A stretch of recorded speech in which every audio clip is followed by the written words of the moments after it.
Hey guys, how you doing? I just wanted to talk to you a little bit, kind of a random video.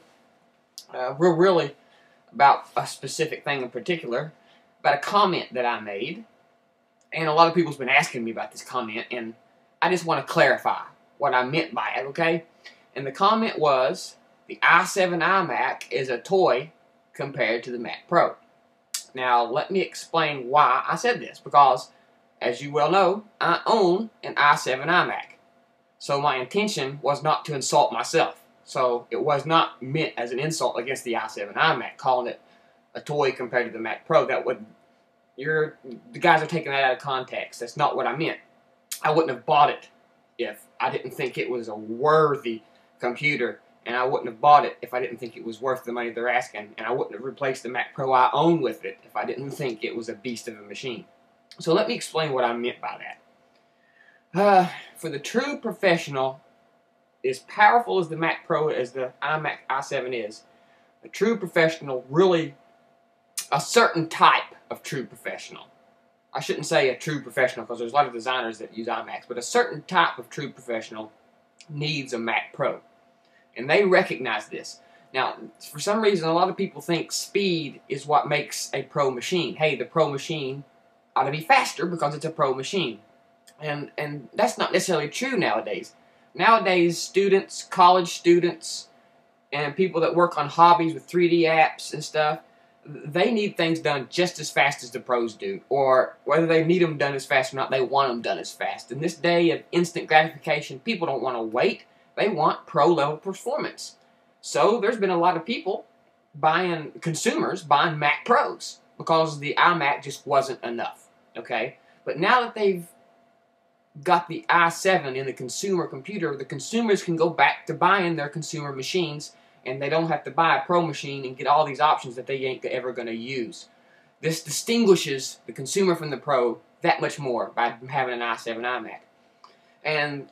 Or the Pro really has its strength, where it really shows its colors as a professional machine, where the iMac i7 becomes a toy. Can't touch it. Is with a Mac Pro, even the quad-core, you can run up to 8 displays. 8 displays. Now think about that. 8 displays. That's a fucking theater, boys.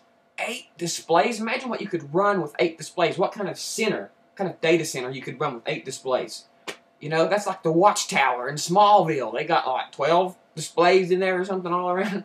I mean, that's crazy, crazy. I mean, the iMac couldn't even think of comprehending that many displays. On top of that, it comes with several more FireWire and USB ports, and you could add eSATA cards to the inside of it to have an eSATA connection if you want. You can add more FireWire or USB cards.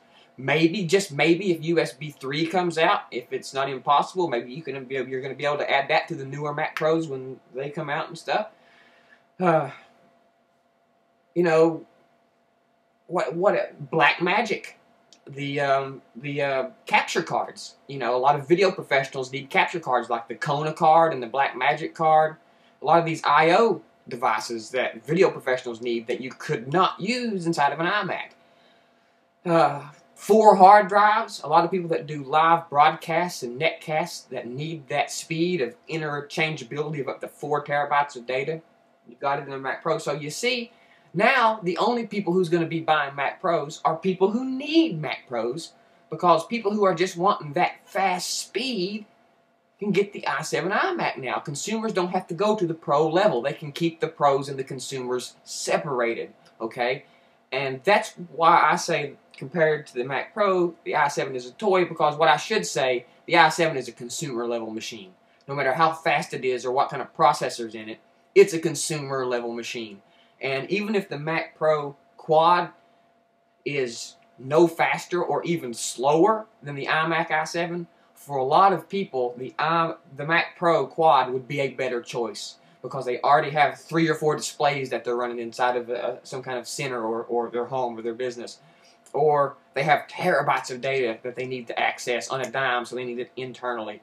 Or they need several FireWire, or they need an eSATA port, or they need a capture card like a Black Magic. a Mac Pro would suit them better, even if it's slower than a new iMac. So there is a place for both of these machines, and that's what I meant by my comment. I love my iMac. I love my iMac, and you could use it as a professional machine. You could. But once you get to a certain level, you kind of have to move away from the iMac and go into a Mac Pro.